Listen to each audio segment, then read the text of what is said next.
My sister inherited $2.3 million from our mother, the same mother I sacrificed 7 years of my life to care for, while my sister couldn't be bothered to visit more than twice a year.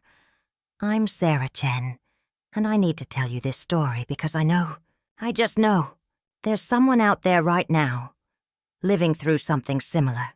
Someone who's giving everything to family, only to wonder if it even matters.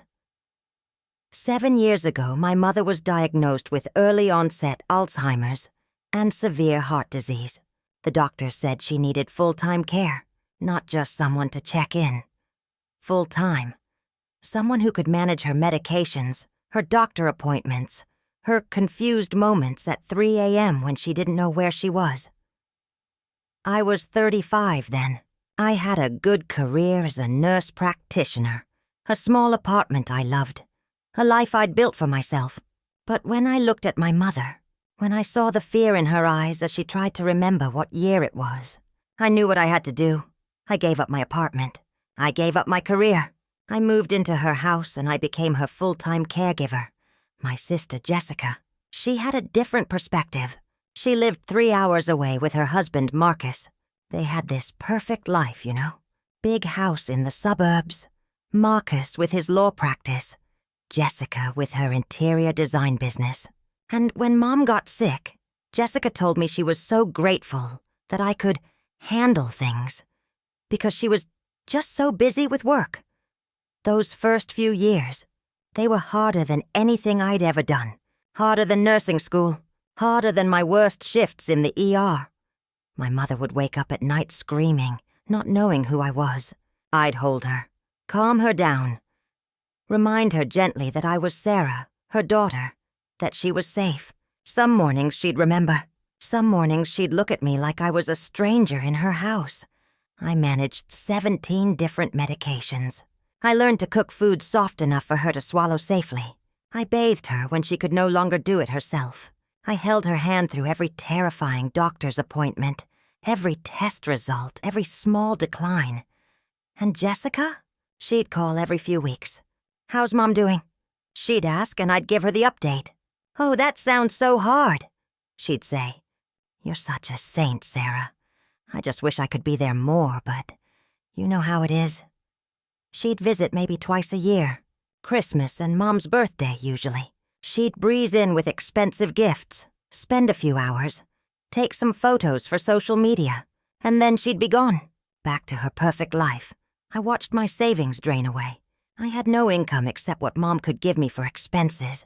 I had no social life, no dating, no friends stopping by because I never knew if Mom would have a good day or a bad day. My entire world became those 4 walls and my mother's declining health. But here's what I held on to. I loved my mother. Despite everything, despite the hard moments, I loved her, and I knew she loved me too. On her good days, she'd hold my hand and say, "Sarah, what would I do without you?" She'd cry sometimes and tell me she was sorry for being such a burden.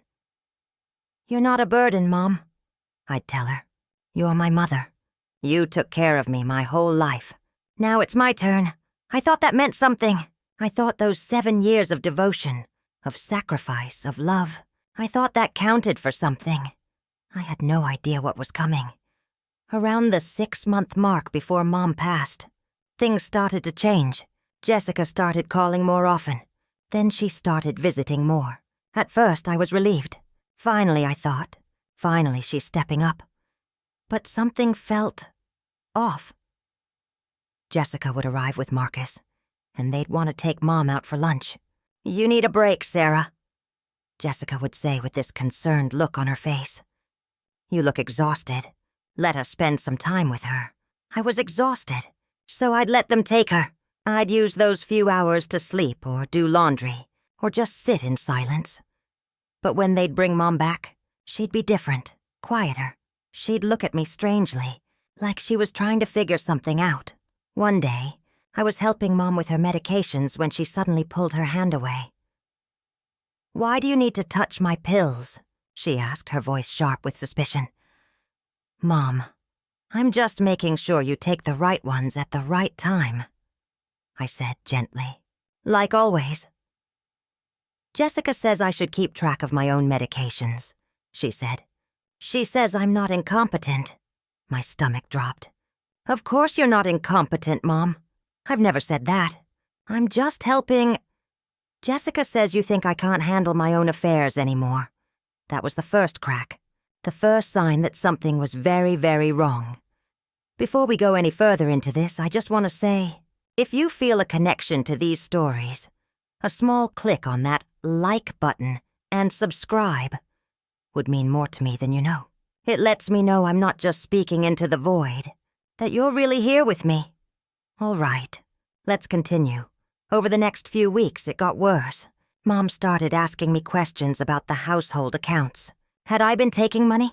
Why were there charges she didn't recognize? I'd show her every receipt, every record I'd meticulously kept for 7 years. But there was this new doubt in her eyes, this uncertainty that hadn't been there before.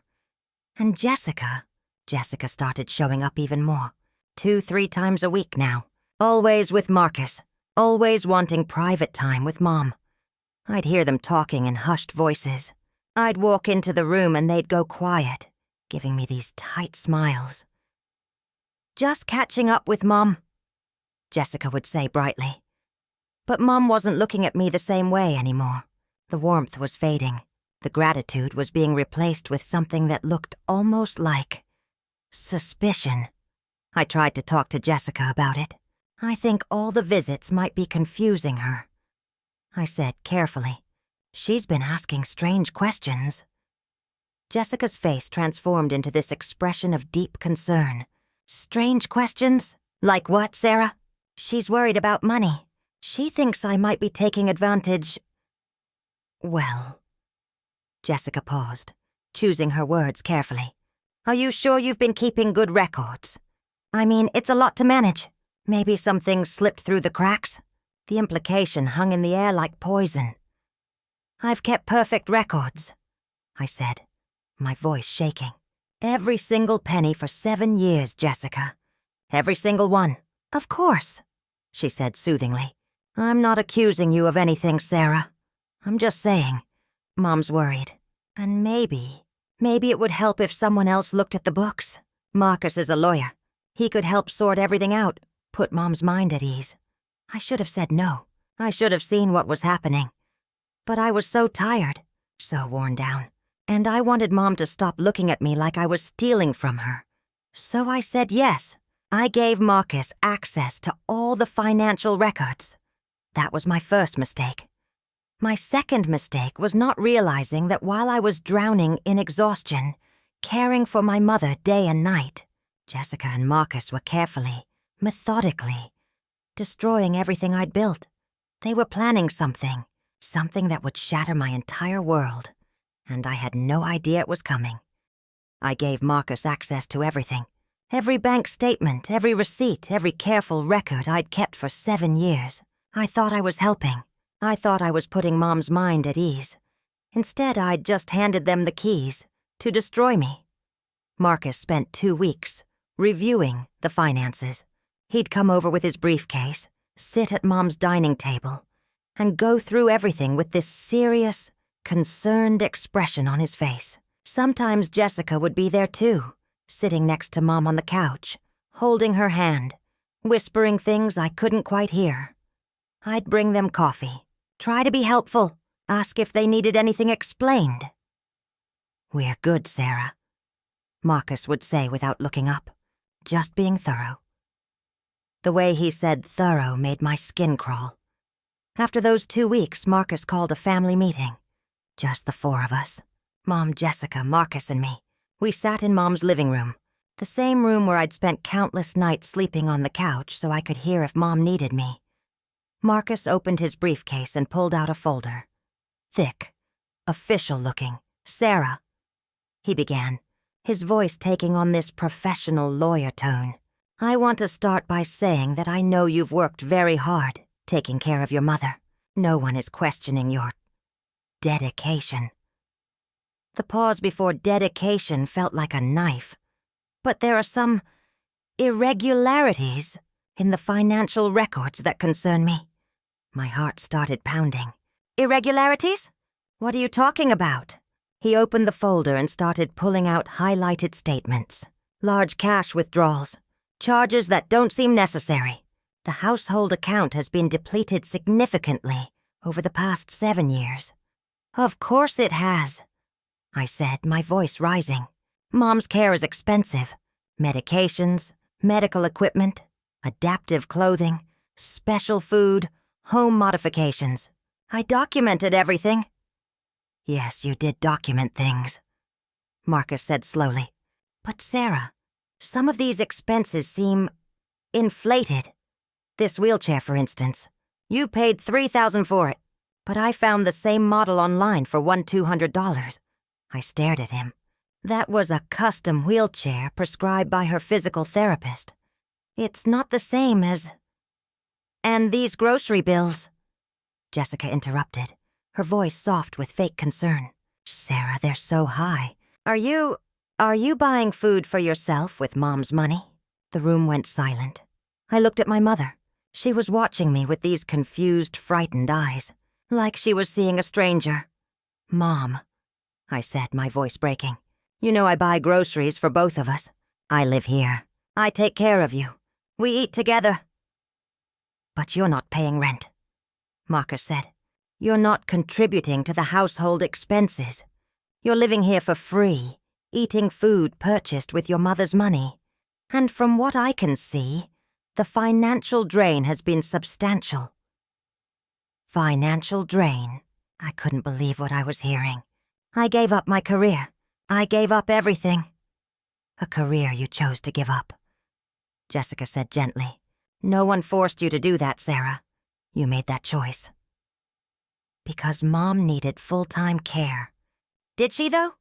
Marcus leaned forward. According to these medical records, your mother's condition, while serious, doesn't necessarily require 24/7 care. Many families manage with part-time help, home health aides, adult day programs. She has Alzheimer's, I said, my voice shaking. She wakes up confused. She forgets to take her medications. She's fallen twice. Fallen while under your care, Marcus pointed out. The implication hung in the air like poison gas. I looked at my mother again. Mom, please. You know I take good care of you. You know I love you. But she wouldn't meet my eyes. Jessica had her arm around Mom's shoulders, and Mom was leaning into her, away from me. Sarah, Jessica said softly, we're not trying to attack you. We're just worried. Worried about Mom. And worried about you, too. You seem so stressed, so tired. Maybe this arrangement isn't healthy for anyone. What are you suggesting? I asked, though I was terrified of the answer. Marcus closed his folder. I think your mother needs a professional financial manager, someone impartial to oversee her accounts. And Jessica and I think it might be time to explore other care options. Options that don't put so much strain on family relationships. Other care options. They wanted to remove me. After 7 years. You want to put her in a home? I said flatly. We want to explore all options, Jessica said, including having professional caregivers come in. People who are trained, bonded, insured. People who won't have access to Mom's finances. There it was. The accusation clear as day. I would never steal from Mom, I said, tears streaming down my face now. Never. I've given everything. We know you believe that, Marcus said in that infuriatingly calm lawyer voice. But the numbers don't lie, Sarah, and your mother deserves to have her finances protected. I turned to my mother one last time. Mom, please, tell them. Tell them I take good care of you. Tell them you want me here. My mother looked at me for a long moment, and then she said, in this small, frightened voice, I don't know anymore. Sarah, I just don't know.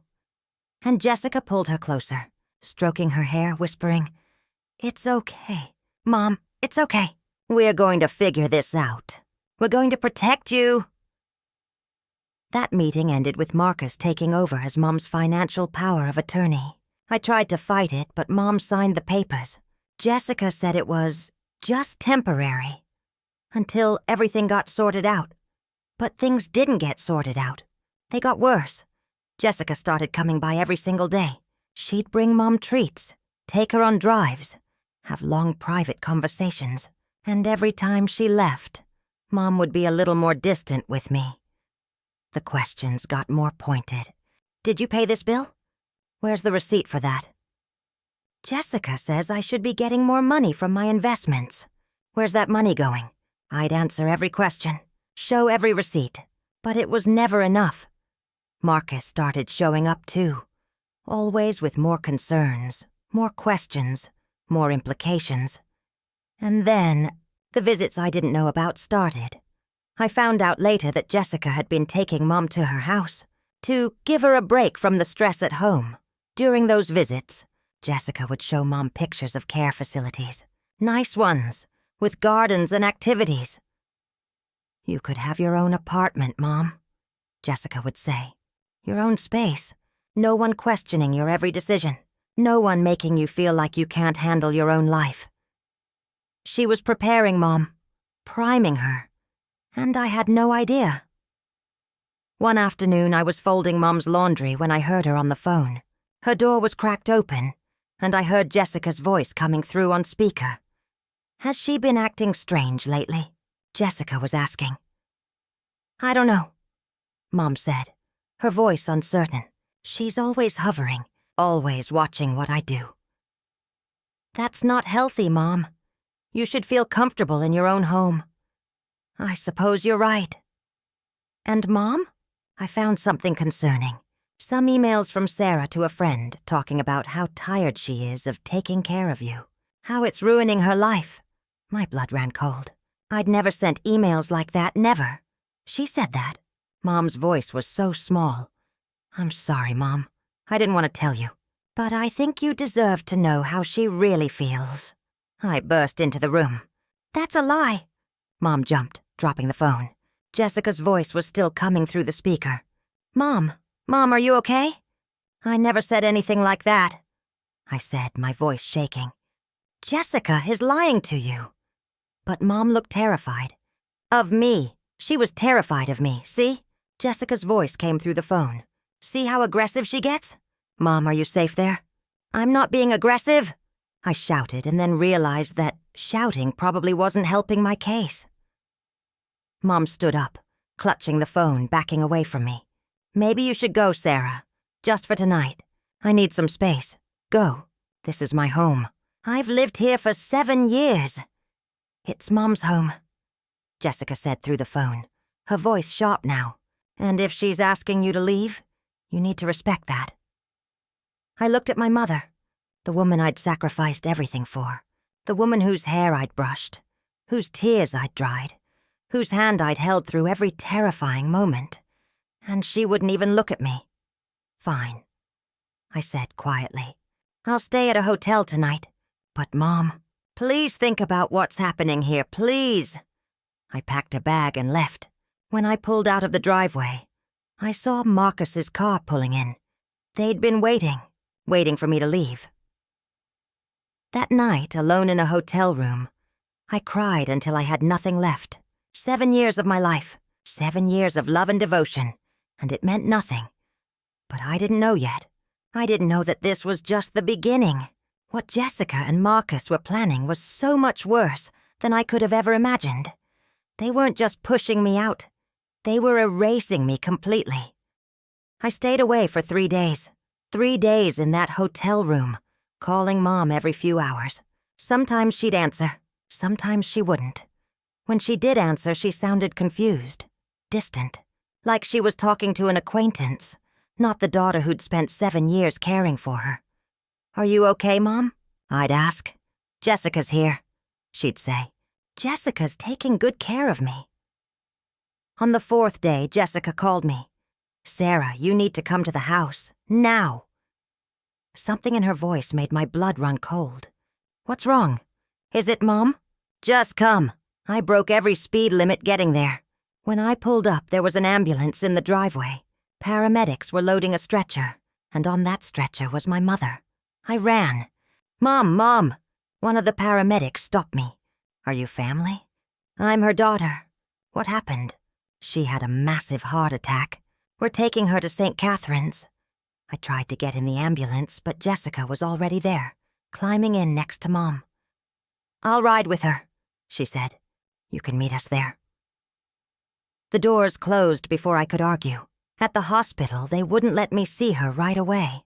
Jessica was listed as the primary contact, the one with medical power of attorney. When had that happened? When had Mom signed those papers? I sat in that waiting room for 2 hours before a doctor finally came out. "I'm so sorry," he said. "We did everything we could." The world stopped. "She's gone?" I whispered. He nodded. "The damage was too extensive. It was very quick. She didn't suffer." I don't remember much after that. Just fragments. Jessica crying in the hallway, Marcus holding her, other family members arriving, people I hadn't seen in years, everyone hugging Jessica, everyone offering her condolences. A few people hugged me too, but it felt perfunctory, like they didn't quite know what to say to me. I was allowed to see Mom's body. I sat beside her, holding her cold hand, and I sobbed. 7 years. 7 years, and I hadn't even been there when she took her last breath. Jessica had been there. Jessica, who couldn't be bothered to visit more than twice a year until 6 months ago. "I'm sorry, Mom," I whispered. "I'm sorry I wasn't there. I'm sorry for whatever I did that made you push me away. I love you. I always loved you." But she was gone, and I'd never get answers. The funeral was 3 days later. Jessica planned everything. The flowers, the music, the reception. She didn't ask for my input once. I stood at the funeral in a black dress I'd bought at a department store because I'd been living out of a suitcase. I watched as person after person hugged Jessica, told her how sorry they were for her loss. Jessica played her part perfectly, dabbing at her eyes with a tissue, accepting condolences with this brave, tearful smile, talking about how much she'd cherished the time she'd had with Mom. At the end, the 6 months she'd poisoned Mom against me, that's what she was cherishing. I stood alone near the back. A few people came up to me, awkward, not quite sure what to say. "It must have been hard living with her all those years," one cousin said. "At least you're free now. Free, like I'd been imprisoned. Like caring for my mother had been a sentence to serve." After the service at the reception, I tried to talk to Jessica. "We need to discuss Mom's affairs," I said quietly. "Not here, Sarah," she said, her voice sharp. "Have some respect. I just meant not here." Marcus appeared at her elbow. "Sarah, this isn't the time or place. We'll be in touch." They turned away from me, moving on to accept more condolences, leaving me standing there alone. 2 weeks later, I got a call from an attorney. Not Marcus. A different one. Jeffrey Weiss, from Weiss & Associates. "Ms. Chen, I'm the executor of your mother's estate. We need to schedule a reading of the will. Can you come to my office tomorrow at 2 p.m.? My heart leaped. Finally, we'd get everything sorted out. Mom must have left instructions, must have explained what she wanted. I arrived at the law office 10 minutes early. Jessica and Marcus were already there, sitting side by side. Jessica gave me a tight, sad smile. Marcus nodded once. Mr. Weiss was a thin man in his 60s with kind eyes. He invited us into his office, offered us coffee. We all declined. "Let's begin," he said, opening a folder. He read through the standard legal language. I barely heard it. My heart was pounding too loud. And then he got to the specific bequests. "To my daughter, Jessica Morrison, I leave my entire estate, including all bank accounts, investment portfolios, real estate holdings, and personal property. The current estimated value is approximately $2.3 million. I stopped breathing. Additionally, Jessica will inherit the family home and all its contents, including jewelry, artwork, and furnishings. Mr. Weiss paused, looked up at me. There was pity in his eyes. "And what about me?" I asked, my voice barely a whisper. He cleared his throat. "There is no provision for you in the will, Ms. Chen." The room started spinning. "That can't be right," I said. "There must be a mistake." "I'm afraid not." The will was updated 6 months ago and is quite clear. 6 months ago, right when Jessica and Marcus started their campaign. Why? I demanded, turning to Jessica. Why would she do this? Jessica's eyes filled with tears. Real ones this time. Or maybe she was just that good an actress. Sarah, I'm so sorry. I didn't know it would be like this. I thought Mom would leave you something. Liar, I said. My voice was shaking. You did this. You and Marcus. You poisoned her against me. Sarah, Marcus said in that infuriatingly calm voice. I understand you're upset, but you need to calm down. Calm down? I spent 7 years taking care of her. 7 years! And you both. The will also includes an explanation. Mr. Weiss interrupted gently. Your mother left a letter. He pulled out a single page. My mother's handwriting. Shaky, but hers. He read it aloud. To my daughter Sarah. I'm sorry it has come to this, but I cannot in good conscience leave my estate to someone who has taken advantage of my illness for financial gain. Jessica has shown me evidence of mismanagement and possible theft. While I once trusted you completely, I can no longer ignore the truth. I hope you will use this as an opportunity to reflect on your actions and make better choices in the future. I did love you, but I cannot reward betrayal. Every word was a knife. That's not true, I said, tears streaming down my face. None of that is true. I never stole anything. I kept perfect records. Records you controlled, Marcus said quietly. Records you could have manipulated. I looked at Mr. Weiss. Can I contest this? There has to be something. You can certainly consult with your own attorney, he said carefully. But I should tell you that the will is quite thorough. Your mother was of sound mind when she signed it. I witnessed it myself. Sound mind? She had Alzheimer's. Early stage, Marcus corrected. She was still competent to make legal decisions. Multiple doctors certified that. Doctors Marcus probably chose. I stood up. The room was closing in on me. You're going to get away with this. You're actually going to get away with this. Jessica stood too, reaching for my hand. I jerked away. Sarah, please. I know this is hard, but don't touch me, I said. Don't you ever touch me. I walked out of that office, and I didn't stop walking until I was blocks away. Then I collapsed on a bench and I cried. I cried for my mother. I cried for 7 years of my life. I cried for the relationship that had been destroyed by lies and manipulation. And I cried because I truly believed they had won, that there was nothing I could do, no way to prove what they'd done, no way to get justice. I had no money, no home, no career to go back to, nothing. Jessica had taken everything. The next few weeks were a blur. I stayed with a friend from nursing school, sleeping on her couch. I got a job as a cashier because I couldn't go back to nursing without recertification, and I couldn't afford the courses. I tried to move on, tried to let it go. But every night I lay awake thinking about my mother's last months. How confused she must have been. How Jessica and Marcus had twisted everything. And I wondered, had Mom really believed I'd betrayed her? Or had there been moments, in her last days, when she doubted what Jessica was telling her? I'd never know. Or so I thought. Because 3 months after the funeral, I got a call from Mom's neighbor, Mrs. Patterson, the sweet elderly woman who'd lived next door for 20 years. Sarah, honey, she said, I need to see you. I have something of your mother's, something I think you need to see. What is it? I asked. Not over the phone. Can you come by? I drove to Mom's old neighborhood the next day.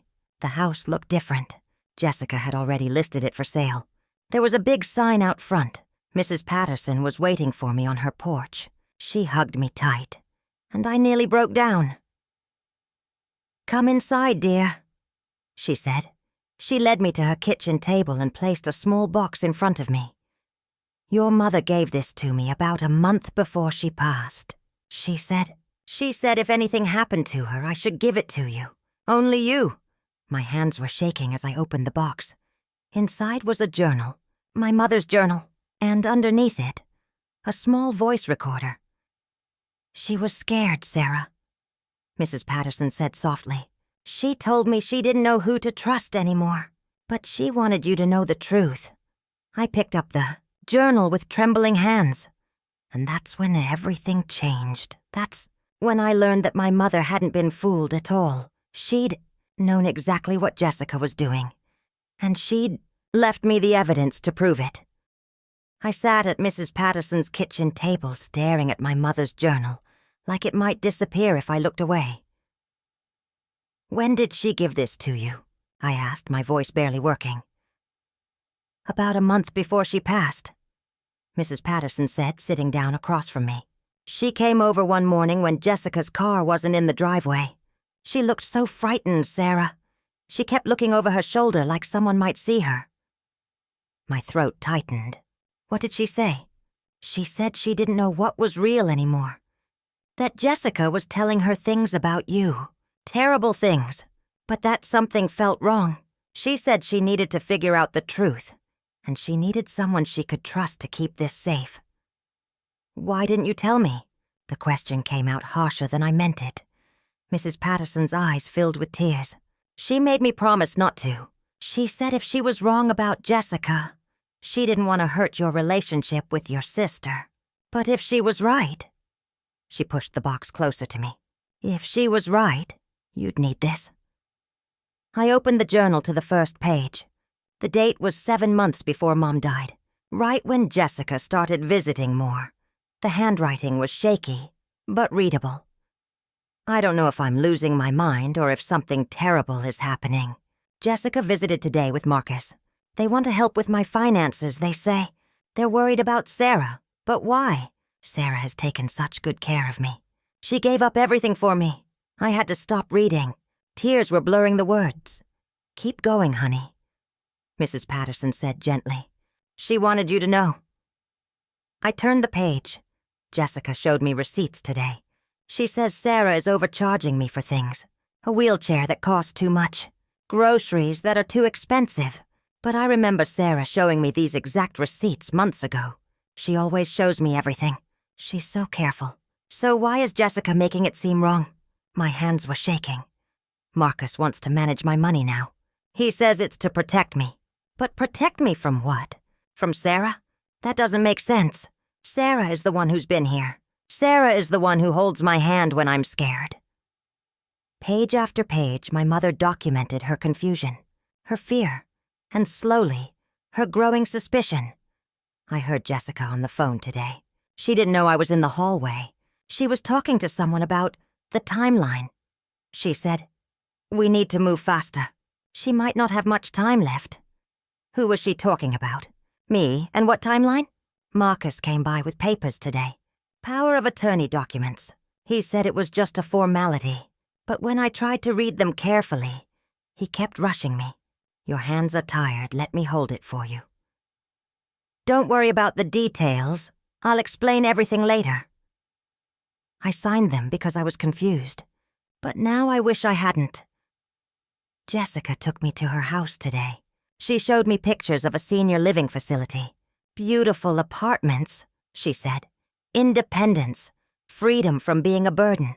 But I'm not ready to leave my home. And Sarah isn't making me feel like a burden. Why is Jessica pushing this?" Then I reached an entry that made my blood run cold. I found something today. Papers in Jessica's bag when she went to the bathroom. Draft copies of a will. My will. But I didn't write this. The handwriting in the margins. It looks like Jessica's. Notes about what to change. What to remove. There's a line through Sarah's name. I looked up at Mrs. Patterson. She knew. She knew what they were doing. "Keep reading," she said quietly. I confronted Jessica about the papers. She got angry, actually angry. Then she softened and said those were just what-if scenarios Marcus was exploring, to make sure my assets were protected. She hugged me and said she loved me. But her eyes were cold, Sarah. Your sister's eyes were cold. I'm scared now, really scared. I keep pretending to believe Jessica's stories about you, because I don't know what else to do. If I let her know I suspect something, what will she do? Marcus is a lawyer. They're so much smarter than me. I'm just an old woman with a failing memory. I tried to call you yesterday, Sarah, but Jessica was here and she took my phone. She said I needed to rest. She's been here every day now, watching me. I feel like a prisoner in my own home. The entries got shorter, more frantic. Can't trust my own mind. Did Sarah really steal from me? Jessica says yes, but my heart says no. I don't know what's real anymore. Heart hurts today, worse than usual. Didn't tell Jessica. Scared of what she might do. Sarah, if you're reading this, I'm sorry. I'm so sorry. I love you. I've always loved you. But I don't know how to stop what's happening. I'm too weak, too confused. Please forgive me. The final entry was dated 2 days before she died. I've decided to record them. Jessica and Marcus. They think I'm sleeping, but I'm not. I need proof. I need to know if I'm crazy, or if my daughter is trying to steal my life from me. And if it's true, Sarah needs to know. Sarah needs evidence. I'm leaving this with Eleanor Patterson. She's the only one I can trust. My mother's name was signed at the bottom, shaky but deliberate. Grace Chen. I was sobbing now. Ugly, painful sobs that made my whole body shake. Mrs. Patterson came around the table and held me. She knew. I kept saying, she knew, and she couldn't stop them. But she gave you the tools to stop them, Mrs. Patterson said firmly. Look in the box, honey. The recorder. I picked up the small digital voice recorder with trembling hands. It was the kind with a built-in memory card. The display said it had 3 recordings. Should I started. You need to hear them, Mrs. Patterson said. But I warn you, it's not easy to listen to.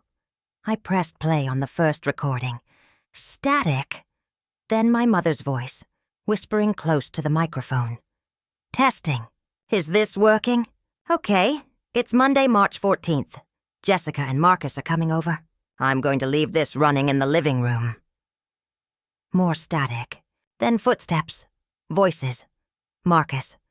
Grace, how are you feeling today? Mom. Tired. My heart has been bothering me. Jessica. Have you been taking your medications properly? Where's Sarah? Mom. She went to the grocery store. Jessica. Good. Mom. We need to talk to you about something important. The will. Silence. Mom. What about the will? Marcus. We think it needs to be updated. For your protection. Mom. I don't understand. What needs protecting? Jessica. Mom, we've talked about this. Sarah's been. We have concerns about how she's handling your finances. Mom. But she shows me everything. Marcus. She shows you what she wants you to see. Grace, I've found discrepancies. Significant ones. Mom. I don't know. Jessica's voice got softer, sweeter. Mom, I know this is hard. I know you love Sarah, but sometimes love makes us blind. We have to protect you, even if it means making difficult choices. Mom. What kind of choices? Marcus. We've drafted a new will, one that ensures your assets are protected and managed properly. Mom. I need to think about this. Jessica, her voice sharp now. Mom, we don't have time for you to think. Your health is declining. What if something happens and your affairs aren't in order? The manipulation was so clear, so obvious. I wanted to reach through the recording and pull my mother away from them. Mom. But Sarah, she's been so good to me. Jessica. Has she? Or has she just been good at making you dependent on her? Good at keeping you isolated so no one else can see what she's really doing? Silence. Then my mother's small voice. I'm so confused. Marcus. That's the dementia talking, Grace. You need to trust us. We're trying to help you. Jessica. Sign the papers, Mom. Let us protect you. A long pause. Then my mother's voice, so quiet I could barely hear it. Where do I sign? The recording ended. I felt sick. I watched my mother be manipulated in real time, unable to do anything about it. There are 2 more, Mrs. Patterson said gently. I pressed play on the second recording. This time it was just Jessica and Marcus. They must have thought my mother was sleeping. Jessica. She signed it. Finally. Marcus. Good. Now we just need to wait. Jessica. How long do you think? The doctor said her heart could go any time. Marcus. Could be weeks. Could be months. We need to be patient. Jessica, laughing bitterly. I've been patient for years, watching Sarah play the martyr, while Mom throws money at her. No more. Once Mom's gone, everything comes to us. Marcus. To you, technically. But we'll split it. Jessica. 70-30. I'm the one who had to play nice with the old woman. Marcus. 60-40, and that's final. Jessica. Fine. God, I can't wait for this to be over. The smell of this house makes me sick. Death and medications and ugh. Marcus. Just a little longer. And Jessica, make sure you keep Sarah away as much as possible. The less contact she has with Grace, the easier this will be. Jessica. Already on it. Mom barely trusts her anymore. They laughed. Both of them laughed. I stopped the recording. I couldn't breathe. There's one more, Mrs. Patterson said, her own face streaked with tears. The last one she made. I didn't want to hear it, but I had to. The third recording started with my mother's voice, but she was speaking directly to the recorder now, speaking to me. Sarah, my sweet girl, if you're hearing this, I'm gone. And I'm sorry. I'm so sorry. She was crying. I know what Jessica's doing. I've known for weeks now, but I'm trapped. I signed papers I shouldn't have signed. I said things I shouldn't have said. And I'm too weak to fight back. My heart. It's giving out, Sarah. I can feel it. I don't have much time. A long pause. Labored breathing. I want you to know that I never believed them. Not really. In my heart, I always knew the truth. You were the one who loved me. You were the one who sacrificed everything. And Jessica. Jessica is a stranger to me now. A beautiful stranger who wants my money. But here's what you need to know. Jessica didn't just manipulate me. She forged documents too. I saw her practicing my signature one day. She thought I was napping, but I was watching through the mirror. She had my banking statements, my medical records, papers from the lawyer's office. She was copying my handwriting. My heart stopped. The will might be legal, but other documents aren't. Check everything, Sarah. Everything. Don't trust what they show you. And Sarah, use these recordings. Use my journal. Burn their lies to the ground. Her voice got weaker. I love you, my brave girl. I'm sorry I couldn't be braver. I'm sorry I let them win while I was alive. But you're strong. You're so strong. Finish this for me. Get justice. Not for the money. I don't care about the money. But for the truth. So everyone knows what they did. A long pause. Just breathing. Forgive me, Sarah. Please forgive me. The recording ended. I sat there in Mrs. Patterson's kitchen, holding my mother's journal and her recorder, and something fundamental shifted inside me. The grief was still there. The pain was still there. But underneath it, something else was growing. Rage, pure, focused, righteous rage.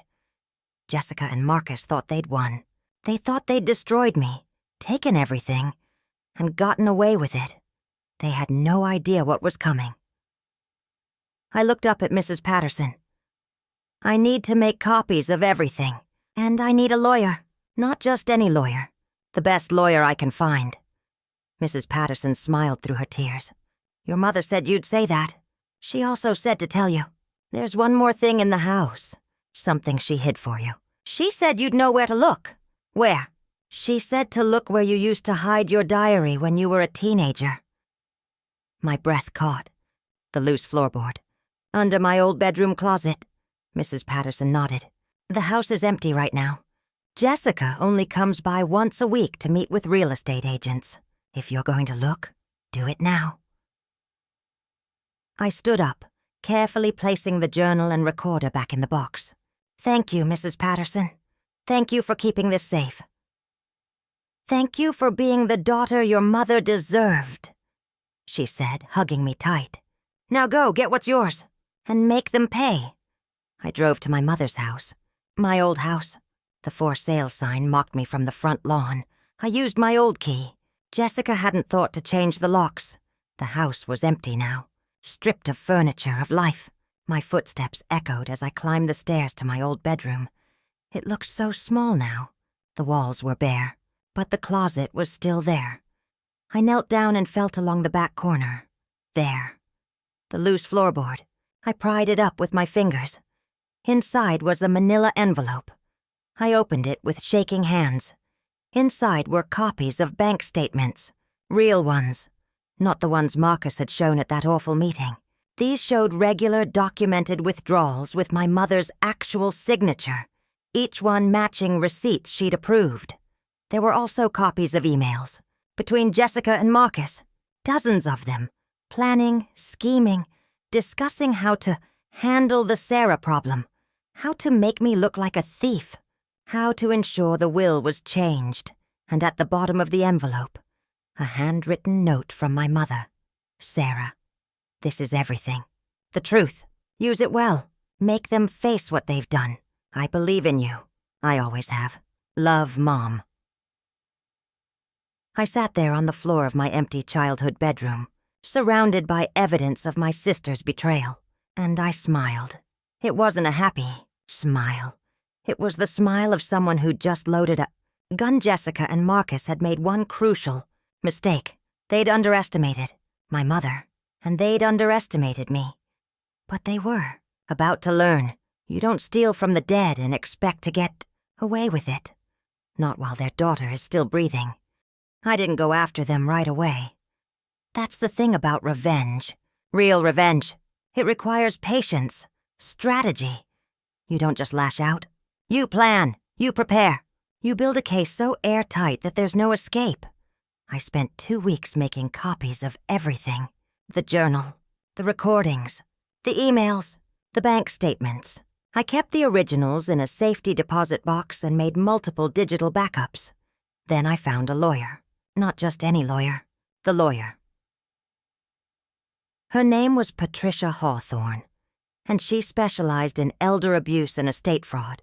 She'd won cases against nursing homes, family members, professional guardians, anyone who preyed on vulnerable seniors. I sat in her office with my box of evidence, and I told her everything. She listened without interrupting. When I finished, she looked at me with these sharp, intelligent eyes. "Do you know what you have here?" she asked. "Proof that my sister manipulated our mother? More than that.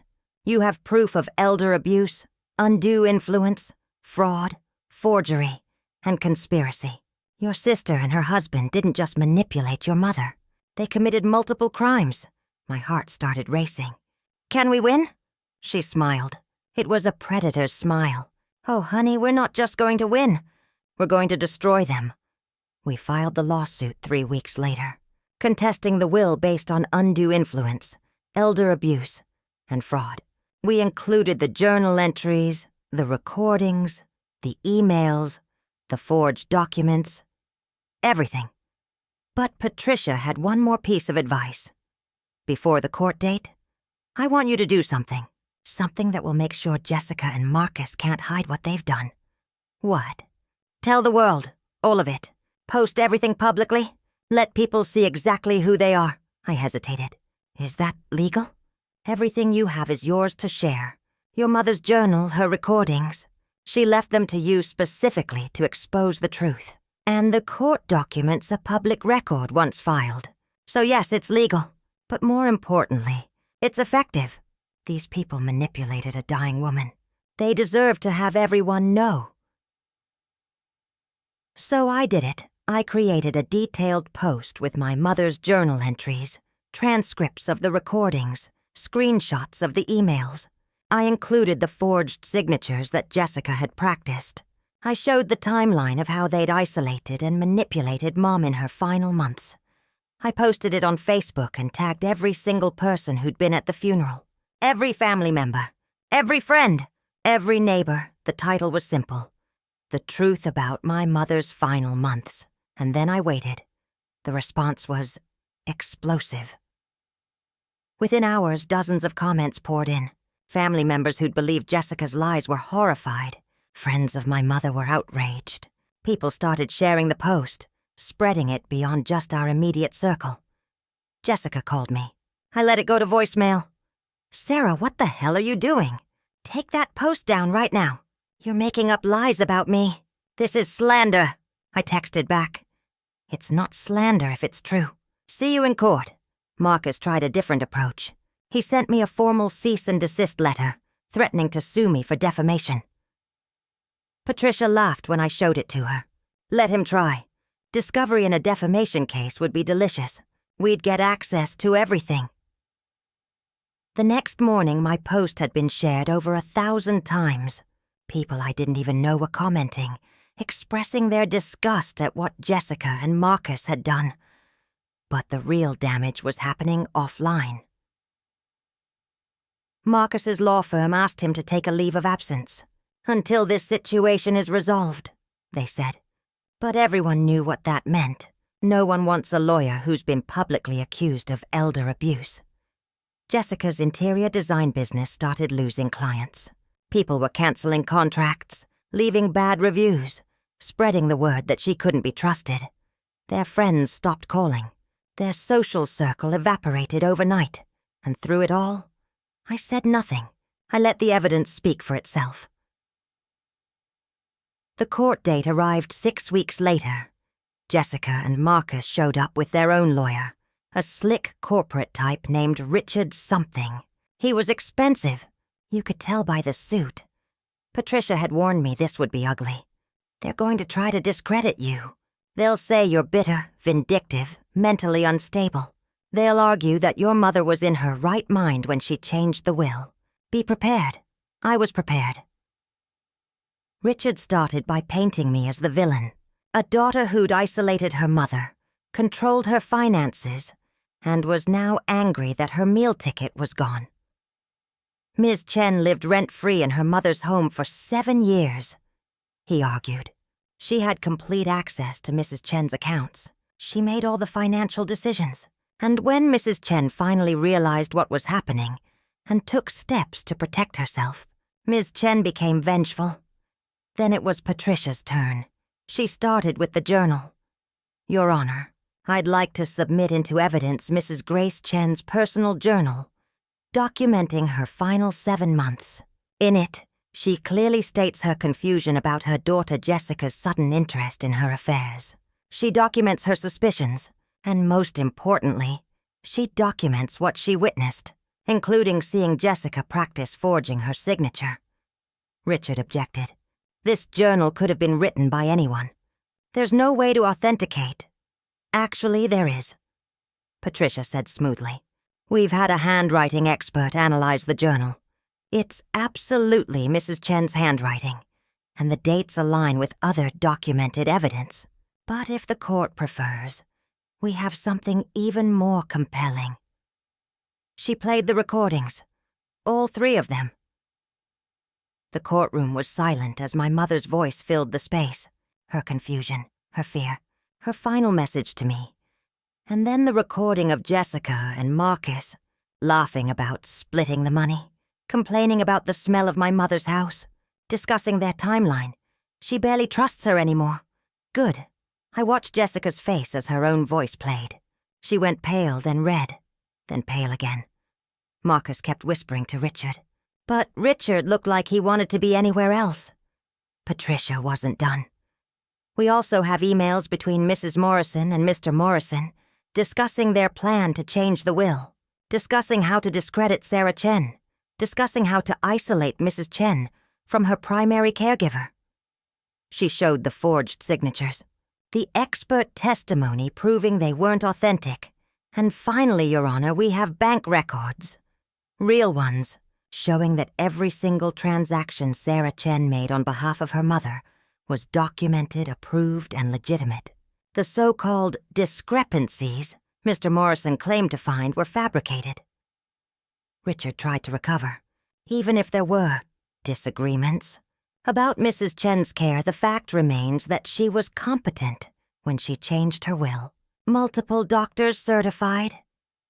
Doctors that Mr. Morrison chose. Patricia interrupted. "And we'd like to submit testimony from Mrs. Chen's primary physician, Dr. James Walsh, who states that Mrs. Chen's Alzheimer's had progressed significantly in her final months. Dr. Walsh specifically noted that Mrs. Chen showed signs of confusion and was highly susceptible to external influence. The judge, a woman in her 60s named Judge Martinez, had been making notes throughout. Now she looked up. I've heard enough.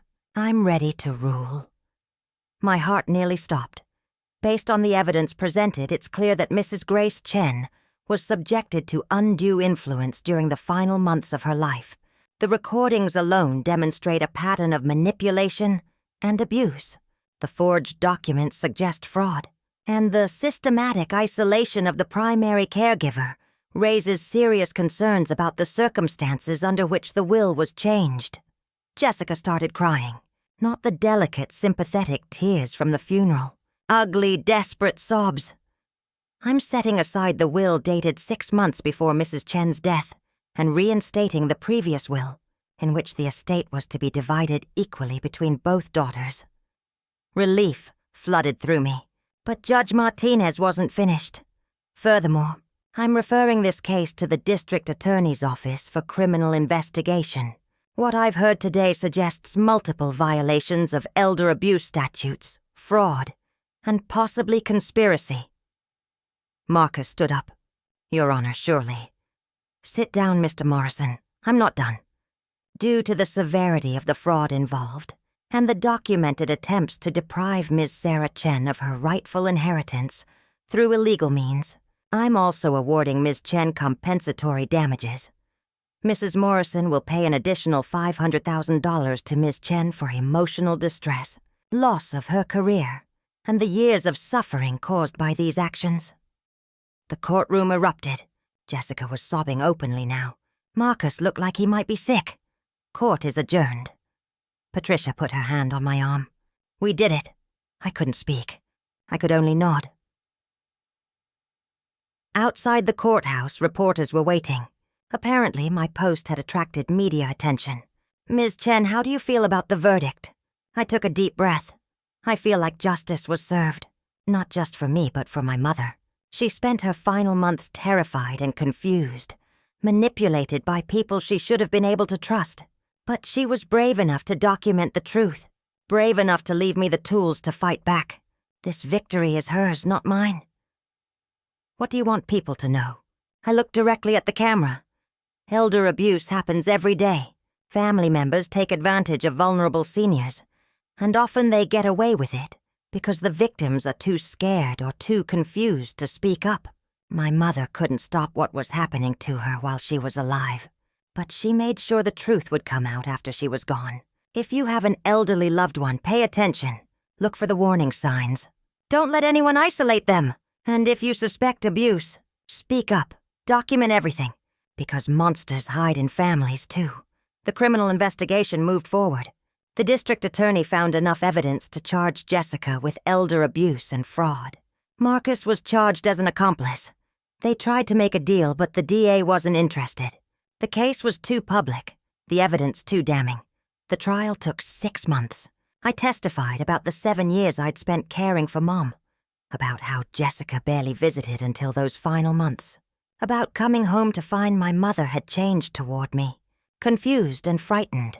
Mrs. Patterson testified about the day my mother gave her the journal and recordings, about how scared Mom had been, the handwriting. Expert testified about the forged signatures. The jury deliberated for less than 3 hours. Guilty on all counts. Jessica was sentenced to 4 years in prison for elder abuse and fraud. Marcus got 3 years and lost his law license permanently. But the legal victory wasn't even the most satisfying part. The most satisfying part was watching their perfect life crumble. Jessica's interior design business shut down completely. No one would work with her. Her reputation was destroyed. Marcus couldn't practice law anymore. He ended up working retail, last I heard. Their marriage didn't survive. Within a year of the verdict, they'd filed for divorce. Apparently, when the money and status were gone, there wasn't much left between them. The family that had been so quick to judge me, so ready to believe Jessica's lies, reached out with apologies. Some I accepted, others I didn't. Because here's what I learned through all of this. Some relationships aren't worth saving. Some betrayals are too deep, and you don't owe forgiveness to people who destroyed you. Just because they share your DNA, I used the inheritance and the damages to do something my mother would have loved. I went back to school, got recertified as a nurse practitioner, and then I specialized in geriatric care. Now I work with elderly patients and their families. I teach people how to spot the warning signs of elder abuse. I help families navigate the difficult decisions around caregiving without letting manipulation take root. I named my practice the Grace Chen Center, after my mother. And every single day, I honor her memory by protecting other vulnerable seniors from people like Jessica and Marcus. Sometimes, people ask me if I'm angry that I lost 7 years of my life. Not. Those 7 years weren't lost. They were given out of love. And yes, they were tainted by Jessica's betrayal and my mother's suffering at the end. But I got to be there for my mother when she needed me most. I got to hold her hand, make her laugh, remind her she was loved. Jessica got money, for a little while, and then she lost everything. I got something she can never take away. I got to be the daughter my mother deserved, the daughter who fought for her even after she was gone, the daughter who made sure the truth came to light. And in the end, that's worth more than any inheritance. My mother's final gift to me wasn't money. It was justice. It was validation. It was the knowledge that even in her darkest, most confused moments, she never stopped loving me. She never stopped believing in me. She just needed me to be strong enough to finish the fight she couldn't. And I was. I am. I always will be. Thank you for walking this difficult road with me to the very end. If this story resonated with you, you can support our community by sending a super thanks. It helps me continue to bring these important stories to light. On the screen now are 2 more stories that I know will touch your soul. I'll see you in the next one. Stay strong.